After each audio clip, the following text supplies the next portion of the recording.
त्याला मी हिंदुत्वाच्या नावावरती जो लुटीचा कार्यक्रम चालू आहे त्याविरुद्ध आंदोलनाचा एक पुकारा केला होता।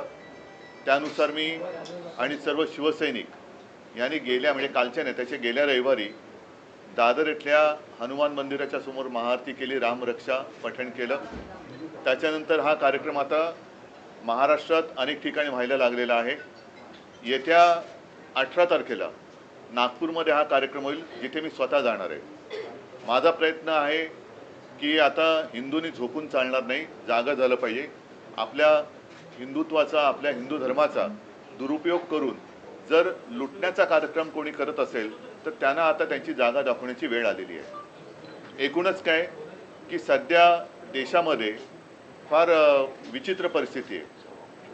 मी मागेही बोललो होतो, कदाचित तुमच्याशीच बोललो होतो का आणखीन कुठे बोललो होतो कल्पना नाही मला, पण बऱ्याच वर्षानंतर देशात आणि महाराष्ट्रामध्ये विरोधी पक्षाला प्रचंड काम आहे। कारण जिथे बोट दाखवू तिथे भ्रष्टाचार चाललेला आहे। रस्त्यावरती खड्डे आहेत, पण रस्ते करणाऱ्यांचं ज्यांचं काम आहे ते गडकरी साहेब इथेनॉलवरती बोलत आहेत। तर एकूणच काय की अंधाधुंद कारभार सुरू आहे। आणि म्हणून मग मी असं ठरवलं की प्रत्येक वेळेला एकाच विषयासाठी प्रेस कॉन्फरन्स घ्यायची। आणि आज मी जो विषय घेतलेला आहे हा विषय साधारणतः गेले किमान महिनाभर चालू आहे, पण दुर्दैवाने म्हणावा तसा तो लोकांपर्यंत जरी पोचला असला तरी लोकभावना त्याच्यावरती व्यक्त होत नाही आहेत। आणि तो विषय म्हणजे दिल्लीमध्ये जंतर मंतर येथे आपल्या अभिजित दिपके यांनी जो विषय उचलला तो अनेक युवकांच्या किंवा मी तर म्हणेन देशातल्या प्रत्येक युवकाच्या भवितव्याचा विषय आहे। नीट परीक्षेचे पेपर फुटले, त्याच्यानंतर अनेक विद्यार्थ्यांनी आत्महत्या केल्या, कोणी त्याच्याकडे लक्ष दिलेलं नाही आहे। सरकारला वेळ नाही आहे, सत्ताधारी पक्षाला इतर पक्ष फोडाफोडीमध्ये जास्त रस आहे, पण जिथे देशाचं नशीब फुटतंय, विद्यार्थी आत्महत्या करतायत, त्यांच्याकडे लक्ष द्यायला त्यांना वेळ नाही आहे। आणि मी आजची जी पत्रकार परिषद घेतलेली आहे ती त्या आंदोलनाला आणि सोनम वांगचुक यांना पूर्ण पाठिंबा जाहीर करण्यासाठी मी ही प्रेस कॉन्फरन्स घेतलेली आहे।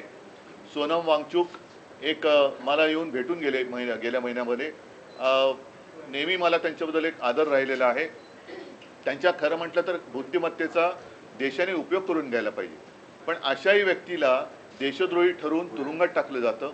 आज ती व्यक्ती तिकडे आमरण उपोषणाला बसलेली आहे, दिवसागणिक त्यांची तब्येत खालवत चाललेली आहे। 16 दिवस झाले। मी एक 4 दिवसापूर्वी मुद्दामून अरविंद सावंत यांना त्यांच्या भेटीसाठी पाठवलं होतं। मी फोनवरून त्यांना विनंती केली की सोनमजी तुम्ही प्राणांतिक उपोषण करू नका, कारण तुमच्यासारख्या व्यक्ती या देशाला पाहिजेत।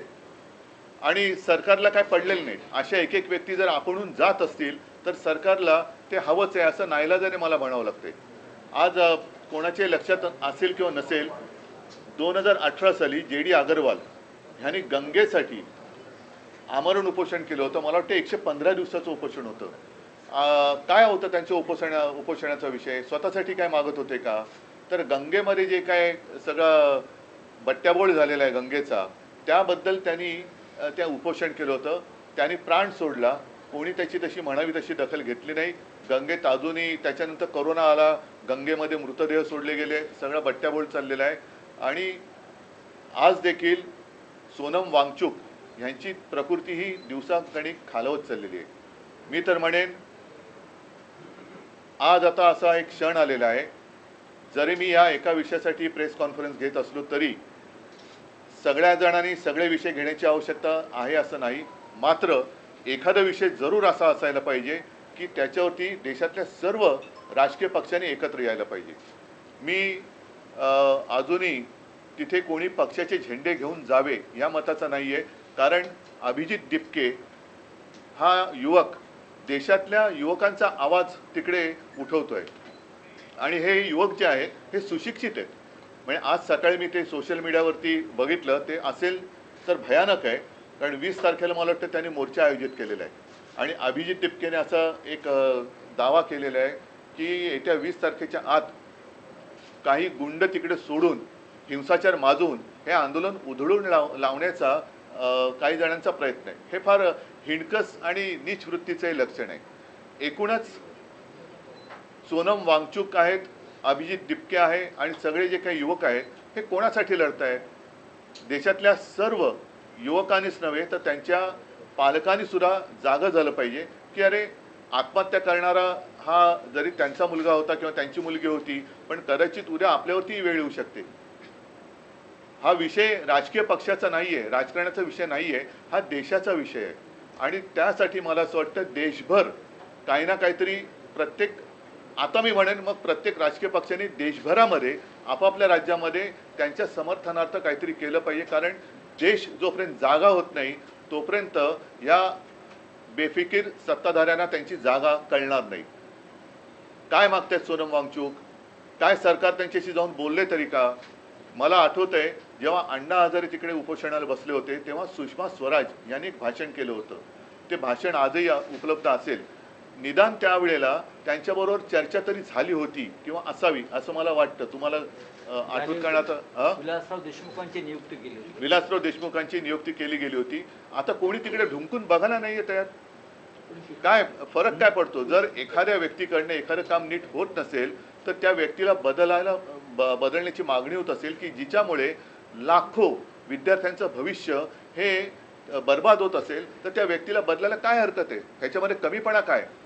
धर्मेंद्र प्रधानांचा राजीनामा घेऊन तिकडे जर काय सक्षम व्यक्तीची नेमणूक केली गेली तर याच्यात कमीपणा मानण्याचं कारण काय? जे विद्यार्थी जागून, आणि मी बघतोय की अनेक पालक सुद्धा अतिशय म्हणजे संतापलेले आहेत.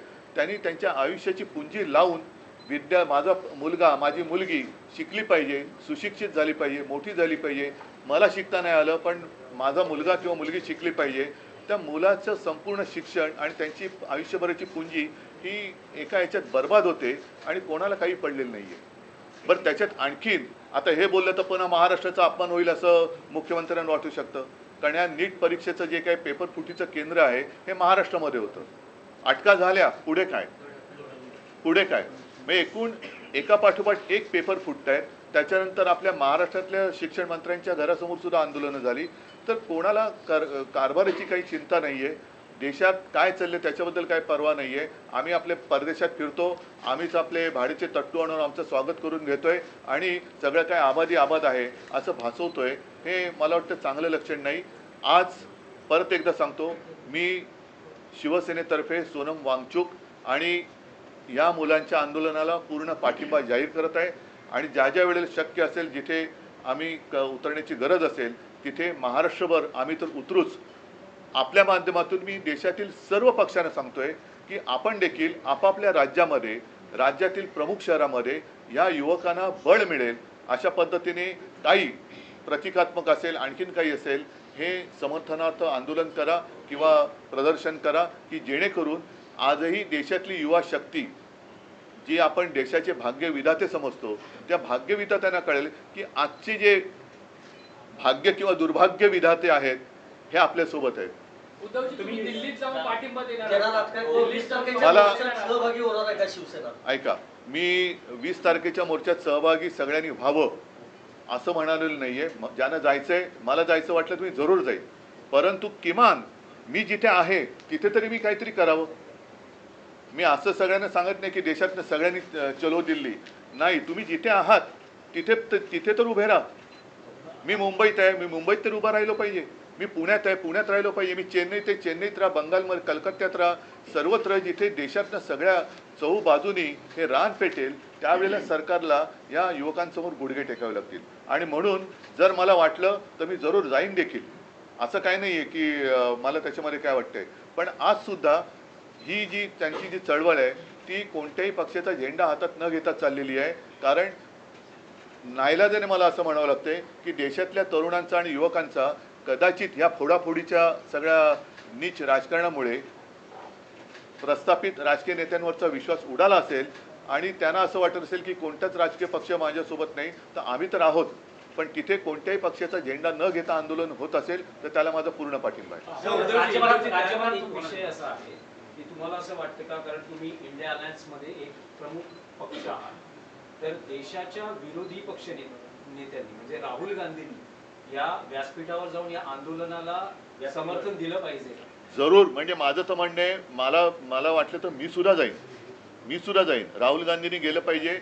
देशातील ज्यांना असं वाटतं, मग अगदी भारतीय जनता पक्षातले असले तरी, जसं मी रामरक्षा आंदोलनात भाजपच्या कट्टर कडवट हिंदुत्ववादींना आवाहन केलं होतं की ज्यांना हिंदू धर्माबद्दल प्रेम आहे त्यांनी सहभागी व्हावं, तसंच आज देखील मी पक्षाच्या पलीकडे जाऊन ज्यांना या देशातल्या युवकांबद्दल एक आस्था आहे, तो कोणत्याही पक्षाचा असो, पक्षाचे जोडे बाजूला ठेवून तिथे जावं अशी माझी सगळ्यांना विनंती आहे.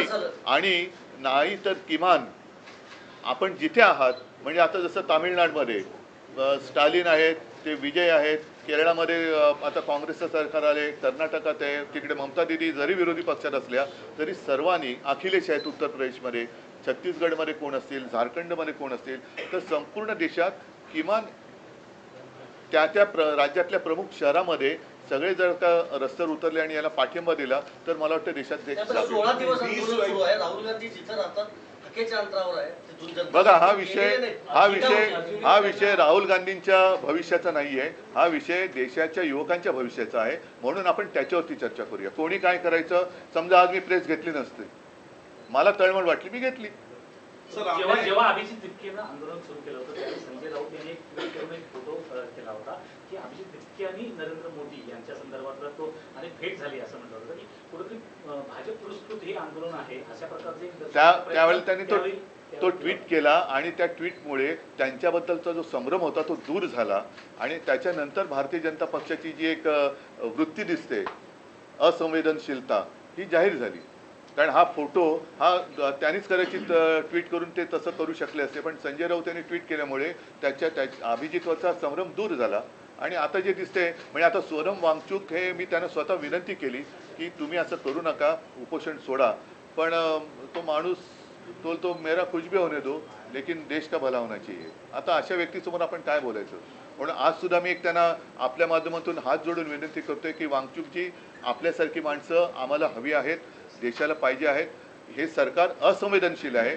आपल्यासारखे लोक राहिली काय न राहिली काय सरकारला काही फरक पडत नाही, पण आपल्या बुद्धिमत्तेचा आपल्या बुद्धिमत्तेची देशाला गरज आहे. कृपा करून उपोषण सोडा. आम्ही सगळे किंवा आपण सगळे एकत्र मिळून या देशाला सांभाळू.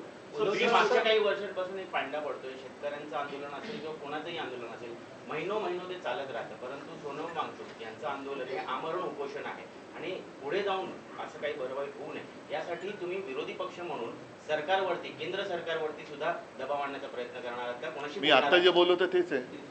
20 तारखेला पार्लमेंटच्या पहिल्याच दिवशीचा विषय पार्लमेंटला घेतला. आज पार्लमेंट सुरू होतोय. मग 20 तारखेला आमचे खासदार तर या विषयावरती दणानून सोडतीलच, संसद दणानून सोडतील. पण त्यावेळेला राहुलजींना सुद्धा मी विनंती करतोय, सर्व पक्षाच्या खासदारांना सांगतोय, अगदी भारतीय जनता पक्षाच्या खासदारांना सांगतोय की तुमच्यात जर माणुसकीचा एखादा अंश शिल्लक असेल तर ह्या आंदोलनात सहभागी व्हा. प्रेस कॉन्फरन्स मध्ये 3 लोक नेहमी असायची, 2 खासदार तुमचे आणि ठीक आहे. आता मला असं वाटतं की हा विषय संपूर्ण तुमच्या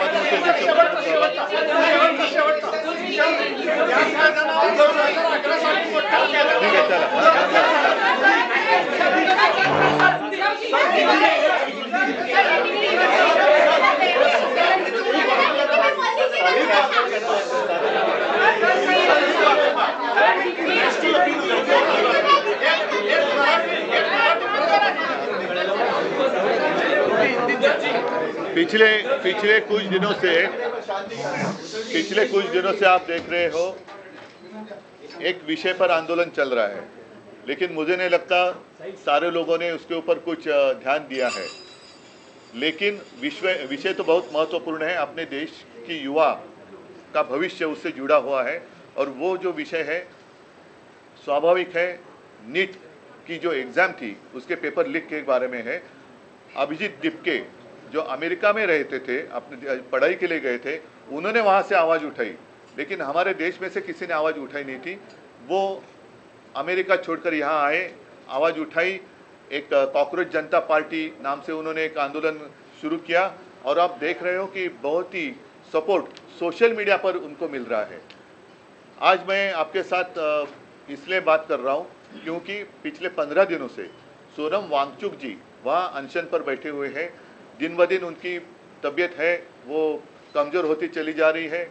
मैंने प्रयत्न किया, 4 दिन पहले अरविंद सावंत जी को मैंने वहाँ उनको मिलने के लिए भेजा था और तब मैं स्वयं उनके साथ मैंने फ़ोन पर बात की थी, विनती की थी कि सोनम जी आप जैसे लोगों की हमें और देश को ज़रूरत है, कृपा कर कर अनशन छोड़ो। लेकिन मानने के लिए तैयार नहीं। सरकार तो कुछ परवाह नहीं है, ना ही उनके साथ बात करने की कोशिश कर रही है, ना ही जो युवा है, बहुत सारे युवाओं ने खुदकुशी भी की है, लेकिन सरकार उनकी तरफ देखने के लिए भी तैयार नहीं है।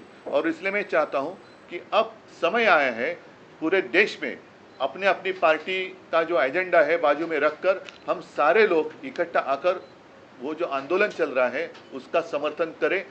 और वो इसलिए करें क्योंकि ये सिर्फ एक पार्टी का एजेंडा नहीं है, अपने देश का भविष्य का विषय है। और देश के भविष्य के लिए आज जिनके कंधों पर जिम्मेदारी है वो अपनी जिम्मेदारी नहीं उठाएंगे तो देश की स्थिति बड़ी बुरी हो सकती है, खराब हो सकती है। और मैं आज खुलेआम सोनम वांगचुक जी को और दीपके को मेरा समर्थन दे रहा हूं। अगर ज़रूरत पड़े तो मैं भी दिल्ली जाऊंगा, लेकिन मैं आज आपके माध्यम से पूरे देश के जितने सारे राजनीतिक पार्टियां हैं उनको यही कह रहा हूं, आप जहां भी हो, जिस राज्य में हो, जिस शहर में हो, आप बाहर आइए और समर्थन के लिए कुछ ना कुछ जरूर करिए। आपके जो सांसद हैं, तीनों सांसद वो उस प्रोटेस्ट का हिस्सा बने। मेरे सांसद ही नहीं, मैं सारे सांसद जितने कितने 550 सबको मैं और राज्यसभा के सबको मैं ये सवाल पूछ रहा हूँ या रिक्वेस्ट कर रहा हूँ। रिक्वेस्ट शब्द जरा अच्छा है कि अगर आप में जरा भी इंसानियत बाकी रही हो तो आप इस आंदोलन का समर्थन करें।